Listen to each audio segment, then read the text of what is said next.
What's up? I'm Derek. This is my channel. Today we're going to be talking about the Jazz Region Improv Etude number 2, Groovin Low. All right, so let's get a look at this thing. Oh boy. Maybe we should make a cup of coffee first. All right.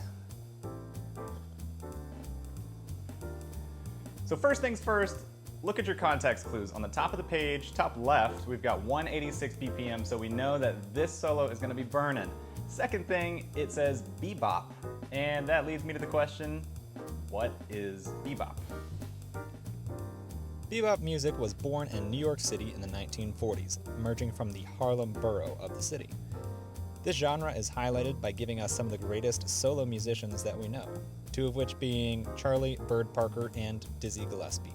As a saxophonist, if you don't know who Charlie Parker is, I would say stop watching this video right now and go listen to his discography.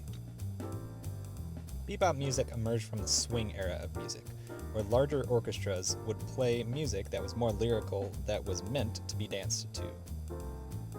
Bebop music was a huge shift from this because it focused less on lyricism and more on the improvised solos by a few skilled musicians. This is why I think of bebop music as music for musicians. The target audience is one that is more informed, that can appreciate the technical skill and know-how that goes behind playing such quick tunes, which leads us to our tune today, Groovin High by Dizzy Gillespie, which is what the TMEA Groovin Low is based off of. So we've talked about it already. I do like it whenever they make these little cheesy names for these improvs because it kind of gives you a hint as to what tune it actually is. As you can see, Groovin Low is very obviously Groovin High, whereas the first improv, they didn't really give you a lot to work from. Stop!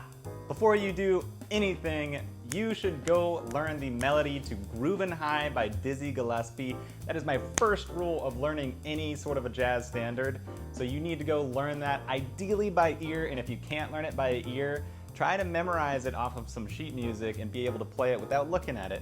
It'll give you a great reference for what you should be improvising where, and it kind of gets something in your head right off the bat. Super easy to do, sets you up great. This improv is going to be in pretty sharp contrast to the previous improv that we talked about. This one, of course, is bebop, and whenever we have a bebop tune, I am thinking about a few very specific goals. The biggest and I think most important of which is that I am playing the chord changes. And what I mean by this is I mean that I am emphasizing the chord tones on the important beats in the measure, and then I'm resolving between chords. If you don't know what resolving between chords means, the simplest way that I can put it is branching chord tones and one chord to the next chord, usually by the smoothest way possible. The, I guess, simplest way of doing this would be having a half-step resolution from chord to chord. My second goal is to start incorporating bebop language into my solos. One thing that is very characteristic of this genre is what I would call a diving board sort of a lick. Typically, before you have a bebop line, the way that you set it up is you play an arpeggio. And there's a couple ways to do this, but the easiest way is usually to start a half step underneath the arpeggio, play the arpeggio as a triplet, and then go into your eighth note line. Now, of course, this isn't really a hard and fast rule. This is me just trying to simplify bebop language in the way that I interpret it. Finally, my third goal in improvising on bebop is to include chromaticisms. So we do have these things called bebop scales, and essentially what they do is they add a couple of chromatic passing tones between notes.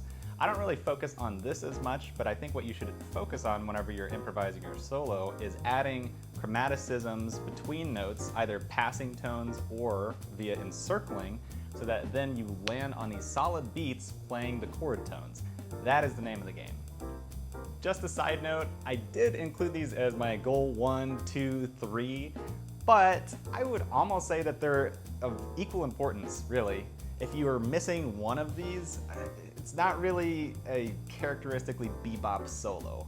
So they are 1, 2, and 3, but make sure that you are synthesizing all of these together whenever you are trying to improvise over a bebop tune. The final idea that I want to leave you guys with today before we get into our examples is this idea of functional harmony and understanding how chords function within the greater structure of the piece. Functional harmony, it might be a little bit advanced for some of us, which is fine, but the idea as a whole is pretty simple. It's just understanding that the chords are not happening within a vacuum and that they are providing a specific function within the tune. It's understanding that some chords are resolving and they feel like home, they feel kind of static, whereas some chords are providing tension and feel like they're pushing to go somewhere else. So understanding these areas of tension and these areas of resolution are going to help us figure out how we should structure our improv. The most common device for providing tension within jazz is this thing called a 2-5-1, which we do have a few of these in here. So if you can recognize these 2-5-1s and understand that these are points of tension and how you can play over those, that would be invaluable to forming a solo.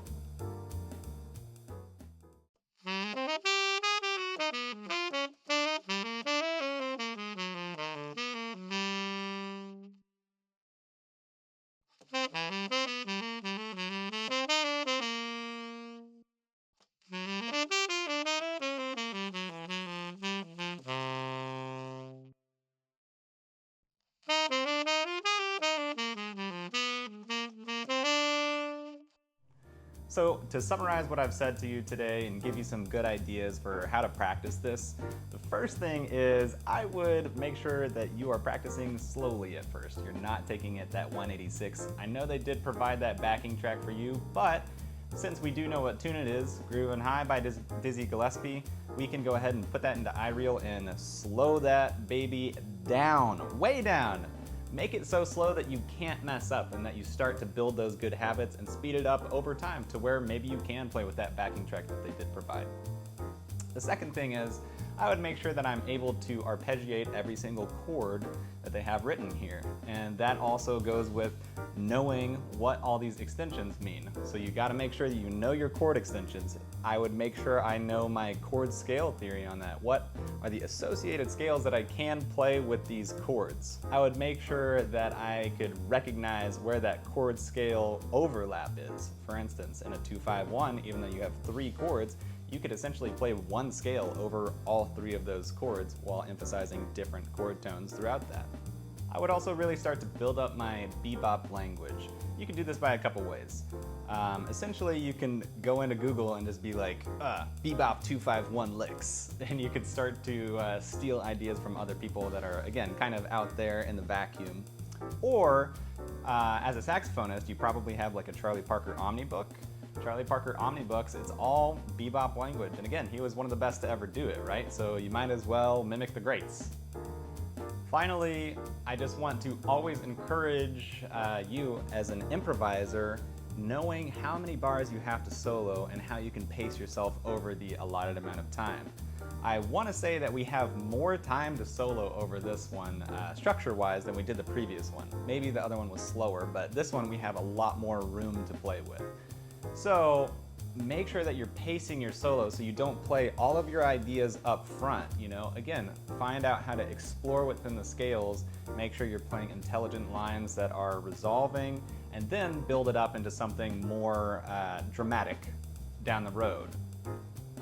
Well guys, I hope you enjoyed today's video. As always, good luck, and you're gonna crush it on audition time. Just make sure that you practice those fundamentals, you know? Arpeggiating and starting to build up that toolbox of 2-5-1s, that's gonna go a long way. Not even just in region improv etudes, but also like life as a jazz musician. So yeah, it's a marathon, it's not a sprint. As always, I appreciate if you like and subscribe. It really does make me know that, hey, you know, these people like these videos and I'm gonna keep helping the community. So I appreciate that. I hopefully will be creating some different content coming up, so if you're here for the region stuff, but maybe you're more interested in jazz as a whole or concepts, maybe you want to know about what it's like in college playing jazz or after college playing jazz, stick around. Hopefully we'll have some more stuff coming out soon. I do plan on getting in touch with some of my old college buddies that are now doing different things, some of them in music, some of them not. So be on the lookout for that, and I will be seeing you soon. Take it easy.